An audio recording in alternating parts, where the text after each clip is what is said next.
कि किसानी अंदोलन समाज दे समाज सेवी ने, चाहे धार्मिक संस्थावां ने, चाहे किसान है, चाहे मजदूर है, जिथे भी वो विचर रहे ने और वो हमेशा एको आवाज़ करते हैं भी जिहड़े साडे हक है, साडे बनदे हक सानूं दिते जाण। ਇਹਦੇ तहत जिवें भैन अर्पिता जी गायकी ਦੀ ਲਾਈਨ ਦੇ ਵਿੱਚ ਨੇ, ਨਾਭੇ ਤੋਂ ਬਿਲੋਂਗ ਕਰਦੇ ਨੇ, ਪੰਜਾਬ ਤੋਂ, ਇਹ ਵੀ ਸਾਡੇ ਕੋਲ ਇੱਥੇ ਆਏ ਔਰ ਇਹ ਚਿੱਲਾ ਨਗਰ ਦੀਆਂ ਜੋ ਟਰਾਲੀਆਂ ਨੇ ਇੱਥੇ ਭੈਣ ਹੋਰਿਆਂ ਨੇ ਚਾਹ ਬਣਾਈ ਔਰ ਸਾਰਿਆਂ ਨੂੰ ਗਜਰੇਲਾ ਛਕਾਇਆ ਗਿਆ। ਸੋ ਅਸੀਂ ਤਾਂ ਉਸ ਪਰਿਵਾਰਾਂ ਦੇ ਵਿੱਚੋਂ, ਅਸੀਂ ਤਾਂ ਉਹਨਾਂ ਦੇ ਆਉਣ ਵਾਲੇ ਕੌਮ ਦੇ ਸੰਘਰਸ਼ਾਂ ਦੇ ਵਿੱਚੋਂ ਆ।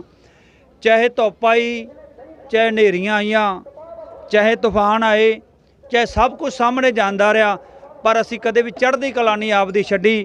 क्योंकि जिन्ना चिर साडे कोल बोल चढ़दी कला दा होऊगा, साडा हर कदम रखना चढ़दी कला दा होऊगा, तो सानू दुनिया दे उपर कोई भी हरा नहीं सकता। और हमेशा असी यही आस करते हैं कि असी इत्थे जो अपना मोर्चा है इनू असी फतेह दी आवाज़ बना के जाना जी। कारण की है बाबा जी, पिछले लंबे समय तो किसान सड़कों पर उतरे हुए हैं तो अपनी मंगां नूं, जिवें हक्की मंगां ने, कोई ये नहीं हैगा कि किसानी जिहड़ा जन अंदोलन बन चुका है तो अपनी हक्की मंगां नूं लैके लंबे समय तो सड़कों पर रुल रहा। नाले उस तो बाद किसानां वालों जिथे आके अथरू गैस के गोले बराए गए, लाठी चार्ज भी किया, किसानां दे परचे भी किए गए। तो किसानां दा कई किसानां दे मनां दे विच भी रोस आ कि उन्हां वालों ये गल कही जा रही है कि वो किहड़ा कि अतवादी सन कि सानूं इन्ना जिहड़ा कि साडे ते डांगा बराईयां गईयां। देखो जी, इस समय दियां सरकारां ने ते सियासत एक बड़ी कोझी जी चाल हुंदी है।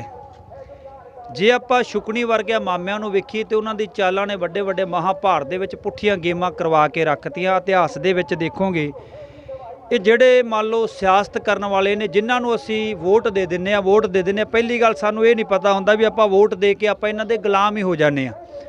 ਇਹਨਾਂ ਨੇ ਆਪਣੇ ਹੱਕਾਂ ਦੀ ਆਵਾਜ਼, ਆਪਣੇ ਹੱਕ ਦੇ ਵਿੱਚ ਇਹਨਾਂ ਨੇ ਹਾਰੇ ਨਾਰੇ ਬੋਲਣੇ ਹੁੰਦੇ ਆ, ਪਰ ਇਹ ਆਪਣੇ ਘਰਾਂ ਦੇ ਜਿਵੇਂ ਅਡਵਾਨੀ ਅਬਮਾਨੀ ਇਹਨਾਂ ਨੂੰ ਇਹ ਉੱਪਰ ਚੱਕਣ ਲੱਗ ਪਈ।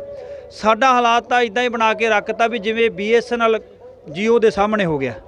ਸਾਡੇ ਜਿਹੜੇ ਹੱਕ ਸੀ ਇਹਨਾਂ ਨੇ ਸਾਥੋਂ ਦੂਰ ਕਰ ਦਿੱਤੇ ਤੇ ਅਸੀਂ ਆਪਣੇ ਆਰਾਮ ਦੇ ਨਾਲ ਸੁੱਤੇ ਰਹੇ। ਮੋਦੀ ਦਾ ਧੰਨਵਾਦ ਵੀ ਕਰਦੇ ਆ, ਸਰਕਾਰ ਦਾ ਵੀ ਸ਼ੁਕਰ ਹੈ, ਇਹਨਾਂ ਨੇ ਥੋੜੀ ਜੀ ਸਾਡੇ ਅੰਦਰ ਮੰਨ ਲਓ ਚੰਗਿਆੜੀ ਜੀ ਲਾਤੀ, ਨਹੀਂ ਸੁੱਤੇ ਪਏ ਸੀ, ਅਸੀਂ ਸੁੱਤੇ ਸਾਰੇ ਪਏ ਸੀ। ਸਾਡੇ ਕਾਨੂੰਨ ਸਾਡੇ ਤੇ ਲਾਗੂ ਕਰਤੇ ਇਹਨਾਂ ਨੇ। और ये ਜਿਹੜੇ भी इन्होंने कीते आ, मान लो कोई प्रोटेस्ट ਦੇ ਵਿੱਚ कोई अतवादी कुछ कह रहे हैं, जिवें अमित शाह होरिਆਂ ने रात अपने यूनियन के ਜਿਹੜੇ प्रधान ने रुलदू सिंह उन्हां नाल भी गल कीती।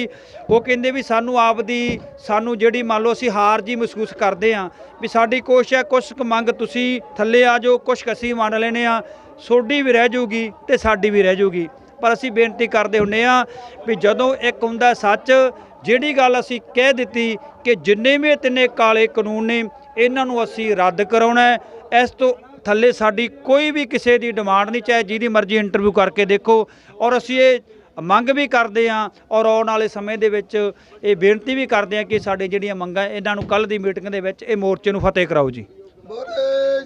ये सारे न्याय जथेबंदी आगू जिन्हां ने कहा कि केंद्र सरकार तो काले कानून रद्द करा के वो वापस जाणगे। उत्थे ही साडे नाल नाभा तो अर्पिता जिहड़े गायकी दे विच अपना चंगा नाम बनाया, उन्हां नाल गल करदे, उन्हां दा की कहना है? सत श्री अकाल जी। सत श्री अकाल। गायकी कलाकारां वल्लों भी बड़ा वड्डा योगदान पाया जा रहा है कि केंद्र सरकार कलाकारां दे मनां विच भी केंद्र प्रति रोस बड़ा है, ते केंद्र सरकार नूं तां भी किते ना किते टस मस नहीं हो रही। मैं तो इक्को गल कहना चाहूँगी, केंद्र सरकार कहती है जी असी किसानों नूं रियायतां दित्ती है, किसानों नूं प्रॉब्लम की है। मैं तो कहूँगी सानू कोई प्रॉब्लम नहीं है, साडे तां जिहड़े बिल है वो तुसीं वापस लै लो।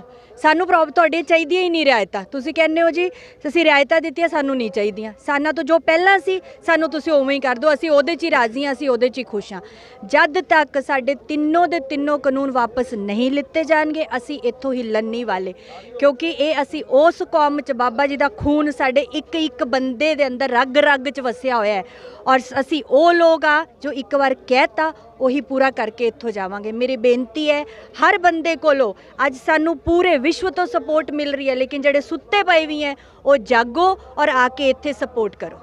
धन्यवाद। अर्पिता जी जिन्हां ने कहा कि केंद्र सरकार नूं जगाउण लई जिथे हर वर्ग किसानां दी हिमायत करे, उत्थे साडे नाल फतेहगढ़ साहिब तो मौजूद ने परविंदर दिओल जी, उन्हां नाल गल करदे उन्हां दा की कहना? सत श्री अकाल जी। देखो जी, जो मोदी ने काले कानून किसानों वास्ते लागू करना चाहता है, ये बहुत ही माड़े कानून है, क्योंकि जी बीजेपी सरकार है इनू किसान दे बारे कुछ नहीं पता हैगा।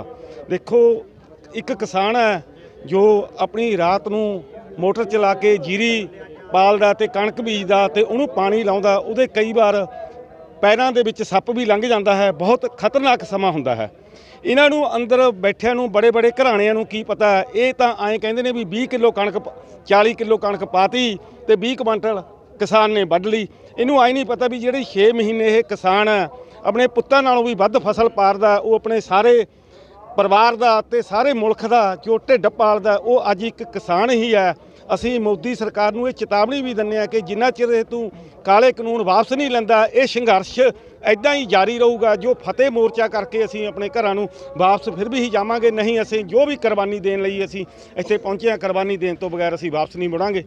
ਇਹ ਸਨ ਫਤਿਹਗੜ੍ਹ ਸਾਹਿਬ ਤੋਂ ਪਰਵਿੰਦਰ ਦਿਓਲ ਜੀ, ਜਿਨ੍ਹਾਂ ਨੇ ਕਿਹਾ ਕਿ ਉਹ ਜਿਹੜਾ ਕਿਸਾਨੀ ਅੰਦੋਲਨ ਆ ਉਹ ਜਦ ਤੱਕ ਚੱਲੇਗਾ ਜਦ ਤੱਕ ਕੇਂਦਰ ਸਰਕਾਰ ਕਾਲੇ ਕਾਨੂੰਨ ਰੱਦ ਨਹੀਂ ਕਰ ਦਿੰਦੀ। ਉੱਥੇ ਹੀ ਅਸੀਂ ਗੱਲ ਕਰਾਂਗੇ ਸਵਾਮੀ ਹਰਸ਼ਾਨੰਦ ਜੀ ਨਾਲ। ਉਹਨਾਂ ਵੱਲੋਂ ਵੀ ਆਪਣਾ ਜਿਵੇਂ ਯੋਗਦਾਨ ਪਾ ਕੇ ਲੰਗਰ ਚਲਾਏ ਹੋਏ ਨੇ ਤੇ ਕਿਸਾਨਾਂ ਲਈ ਉਹ ਹਮੇਸ਼ਾ ਹੀ ਕਹਿੰਦੇ ਅਸੀਂ ਹੱਕ ਦੇ ਨਾਲ ਉਹਨਾਂ ਦੇ ਮੋਢੇ ਨਾਲ ਮੋਢਾ ਲਗਾ ਕੇ ਹਰ ਸਮੇਂ ਖੜਾਂਗੇ ਜਦ ਤੱਕ ਕਾਲੇ ਕਾਨੂੰਨ ਰੱਦ ਨਹੀਂ ਹੁੰਦੇ। ਉੱਥੇ ਹੀ ਸਾਡੇ ਨਾਲ ਗੱਲ ਕਰਦੇ ਹਾਂ ਸਵਾਮੀ ਹਰਸ਼ਾਨੰਦ ਜੀ ਨਾਲ, ਉਹਨਾਂ ਦਾ ਕੀ ਕਹਿਣਾ।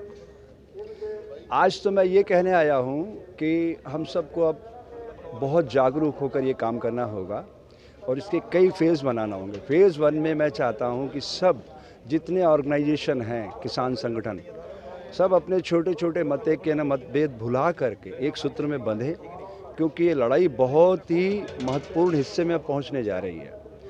अभी तक आपको क्या लगता था कि आपकी भारत सरकार से लड़ाई है। भारत सरकार से आपकी लड़ाई नहीं है, वो प्राइवेट कंपनी में तब्दील हो चुकी है। भारत सरकार नरेंद्र एंड अमित शाह कंपनी है वो, और वो अगर इससे एक कदम पीछे हटाती तो उसके सामने बहुत भयानक संकट है, आप समझिएगा।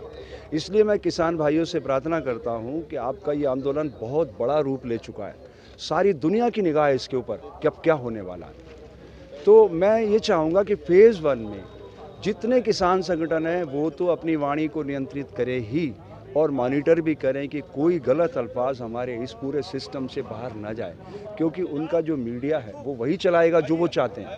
दूसरा, वो अपने आदमी प्रायोजित करके इस सिस्टम के अंदर घुसाएंगे, वो किसी भी तरीके से आपके इस पूरे मूवमेंट को वो बदनाम करने की कोशिश कर रहे हैं लगातार। अब वो डबल टेबल चला रहे हैं। एक टेबल पे कह रहे हैं हम आपसे बात करेंगे, दूसरे टेबल पे वो चाह रहे हैं कि इनको स्प्लिट किया जाए। जो उनका मूल सिद्धांत है डिवाइड एंड रूल, फूट डालो राज्य करो, ठीक है। अब उस दिशा में वो बढ़ रहे हैं आगे। वो 24 घंटे जब से उठते चाय पी के रात सोने तक यही सोचते हैं कि कैसे कमांड करना चीज़ों को। आप हम 50 जगह अपनी शक्ति लगाते हैं, वो सारी शक्ति एक जगह लगाई हुई है उन्होंने। वो बहुत ही नैनो मैनेजमेंट से हर घटना को देख रहे हैं। अगर वो जनतांत्रिक पद्धति में लोकतंत्र में विश्वास करते तो जैसे आप लोग यहाँ पधारे थे उसी दिन सारी सरकार चल के यहाँ आ जाती। ਕਿਤੇ ਨਾ ਕਿਤੇ ਸਵਾਮੀ ਲੱਗਦਾ ਨਹੀਂ ਕਿ ਤੁਹਾਨੂੰ ਇਹ ਜਿਹੜਾ ਅੰਦੋਲਨ ਨੂੰ ਜਿਵੇਂ ਲੰਬਾ ਮੀਟਿੰਗਾਂ ਦਾ ਸਿਲਸਿਲਾ ਜਾਰੀ ਆ ਕਿ ਕਿਤੇ ਨਾ ਕਿਤੇ ਕੇਂਦਰ ਦੀ ਕੋਈ ਸਾਜ਼ਿਸ਼ नहीं कि ਜਿਹੜਾ ਅੰਦੋਲਨ ਇਹਨੂੰ ਤਾਰ ਪਿਰੋ ਕਰਨ ਦੀ ਕੋਈ।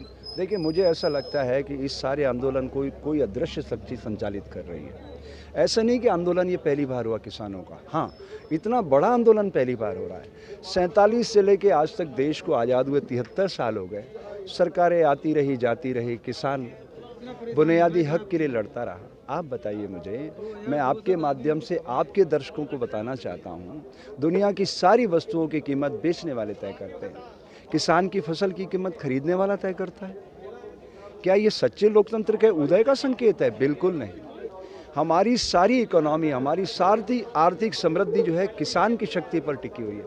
वो किसान बेचारा कमज़ोर है तो देश मजबूत कैसे बनेगा? मतलब हमारी अगर नींव ही कमज़ोर है तो हमारी इमारत मजबूत कैसे बन जाएगी? कहने का भाव कि समय दी सरकारां किसान नूं कमज़ोर करदियां आ रही ने। नहीं, किसान तो भेड़े हैं उनकी। बस चुनाव आए, अरे आप तो माई बाप हैं, अन्नदाता हैं, आप उसकी सारी शक्ति कहाँ लगी हुई है? धरती के साथ। इससे ज़्यादा पवित्रता से श्रम करके कौन धन कमाता दुनिया में? आप मुझे बता दीजिए। हक का कमा के और बेचारा झूठा खाता है समाज का। कितनी पीड़ा की बात है। ये दृश्य बदलने के लिए ये तीसरी शक्ति कोई काम कर रही है। आप नाम जो भी दे दो, वाहेगुरु दे दो, कुछ भी नाम दे दो, लेकिन आप किसानों की आवाज़ ये जो बनी है ना, ये कोई अदृश्य शक्ति है। उस शक्ति को पहचानो। आप सब लोगों से मेरी बेनती है कि आप सब लोग सारे मतेक के भुला के एकता के सूत्र में बंध जाओ, क्योंकि सामने वाले के पास इस समय धन की शक्ति है और सत्ता की शक्ति है। अभी तो जो आंतरिक सुरक्षा व्यवस्था संभालती है एजेंसियां, पुलिस वगैरह वगैरह वगैरह, जो छोटी छोटी एजेंसियां वो लगी हुई, पैरा मिलिट्री, फिर मिलिट्री भी लगा सकते हैं वो डराने के लिए। लेकिन हमें डरना नहीं है, क्योंकि हमारा जो संविधान है वो हमें वैचारिक स्वतंत्रता की आज़ादी देता है। हम अपने विचार रखें, लेकिन विचार इतनी पवित्रता से रखें कि वो हमारे ऊपर उंगली ना उठा सकें। और ये सारे सैनिक तो हमारे बच्चे हैं, किसान उनका पिता है, वो उनके बेटे हैं। तो बेटे और बाप में झगड़ा ना हो, ये हम सबकी नैतिक जिम्मेदारी है कि हम गंभीरता से कदम आगे बढ़ाएं। तो फतह तो आपकी होगी। जहाँ धर्म है, जहाँ सत्य है, जहाँ ईमान है, जहाँ सेवा है, जहाँ सिमरन है, जहाँ साधना है, वहाँ तो हमेशा विजय रहती ही है। ਇਹ ਸਨ ਸਵਾਮੀ ਹਰਸ਼ਾਨੰਦ ਜੀ, ਜਿਨ੍ਹਾਂ ਨੇ ਕਿਹਾ ਕਿ ਕਿਸਾਨਾਂ ਲਈ ਤੋਂ ਸਿਰਫ ਜਿਹੜੇ ਕਿ ਰਾਜਨੀਤਿਕ ਲੋਕ ਨੇ ਵੋਟਾਂ ਤੱਕ ਦੇ ਸੀਮਤ ਉਹਨਾਂ ਨੂੰ ਰੱਖਦੇ ਨੇ ਤੇ ਵੋਟਾਂ ਬਟੋਰਨ ਤੋਂ ਬਾਅਦ ਕਿਸਾਨਾਂ ਦੀ ਕੋਈ ਸਾਰ ਨਹੀਂ ਲੈਂਦਾ। ਵੀਵੀ ਪ੍ਰਾਈਮ ਟੀਵੀ ਤੋਂ ਰਜਿੰਦਰ ਸਿੰਘ ਭੱਟ ਦੀ ਵਿਸ਼ੇਸ਼ ਰਿਪੋਰਟ। ਪਰ ਕਾਲੇ ਕਾਨੂੰਨ ਰੱਦ ਨਹੀਂ ਕਰ ਦਿੰਦੀ। ਵੀਵੀ ਪ੍ਰਾਈਮ ਟੀਵੀ ਤੋਂ ਰਜਿੰਦਰ ਸਿੰਘ ਭੱਟ ਦੀ ਵਿਸ਼ੇਸ਼ ਰਿਪੋਰਟ।